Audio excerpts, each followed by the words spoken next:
Chiyoda Obata, his life, and much more. He was born on November 18th, 1885, on the ancient city of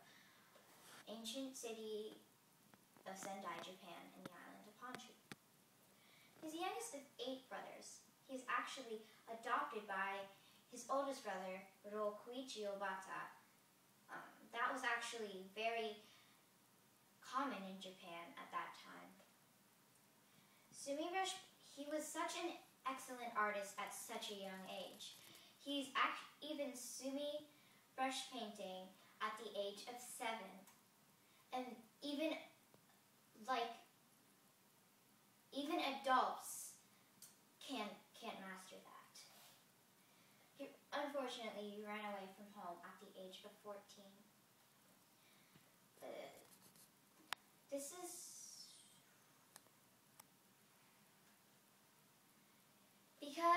He did this because of his rebellious individuality.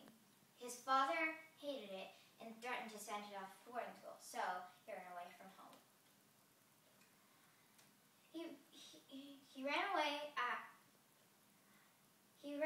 As a teenager, he ran away to Tokyo. He became a student under a master painter, except nobody knows who it is.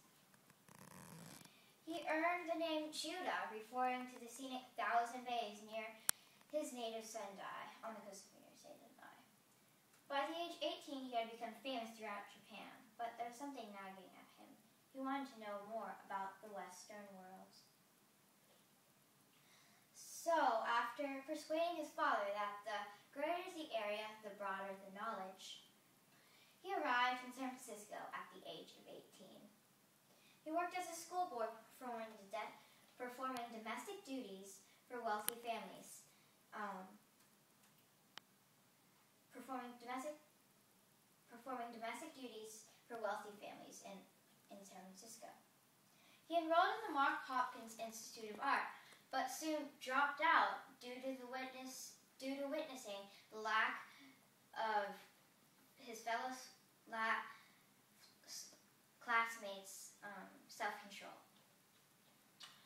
He worked as an illustrator for the city's 2 newspapers, the Japanese American and 2 of the city's newspapers, the Japanese American and the New World. He married Haruko Kohashi in 1912. They met. Here's a picture of them.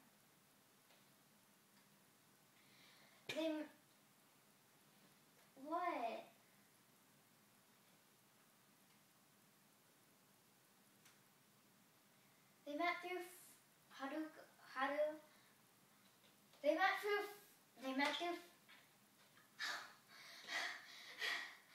They met through friends and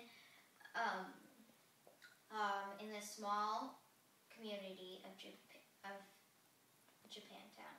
They had 4 children: Kimio, Fujiko, Gaio, and Lily and Yuri.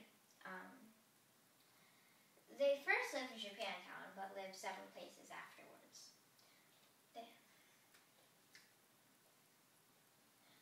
Because of the war and the bombing of Pearl Harbor, the Obata's public experiences were terrible. Strangers often hit or spat on the Obatas.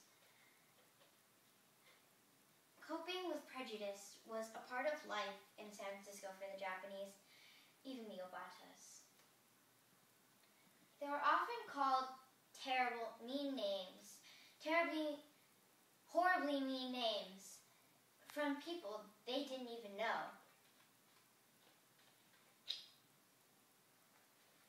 But Yosemite gave him peace. Obata went to Yosemite with Worth Rider and Robert Boardman, two of his fellow artists living in the Bay Area in 1927. He went for 2 months. It gave him so much inspiration to him that he brought back more than 150 paintings. Here's some pictures of that he painted in Yosemite.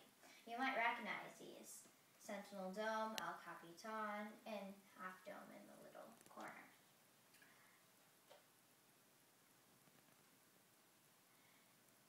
The Abatas were first because soon President Teddy Roosevelt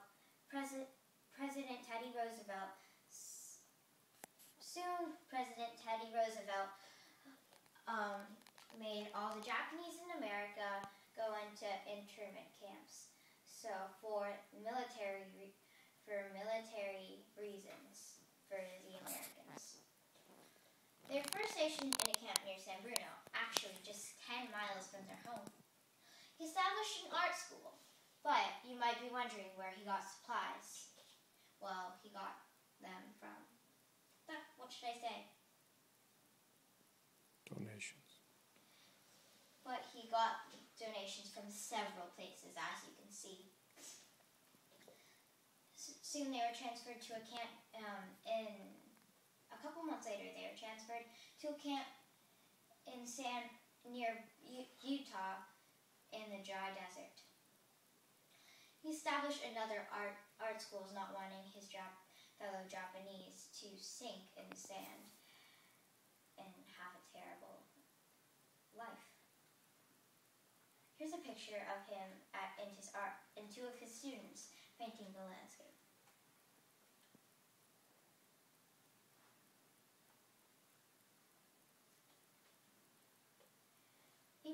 After he was released, which actually he was because he was attacked one night for safety reasons, he was released very early. UC Berkeley asked him to teach there. He became an art professor at the University of California. What's it called? University of California, Berkeley. He worked there for 8 more years. He did several speeches for students and was an inspiration for many. He lived in that area for the rest of his life. He continued to paint for the rest of his retirement years. He guided trips from America to Japan. He and his wife were given medals from the Emperor of Japan for making better connections of the Japanese and the Americans. He and his wife became American citizens, which he went back to the High Sierras many times after that, and he died in 1975 at the age of 90. Chiura Obata. Oh, that was terrible. Wait. Chiura Obata. Wait, that's actually kind of cool. Wait. Chiura Obata. Wait. Chiura Obata. Okay, cut. Wait, that makes sense. Okay, cut.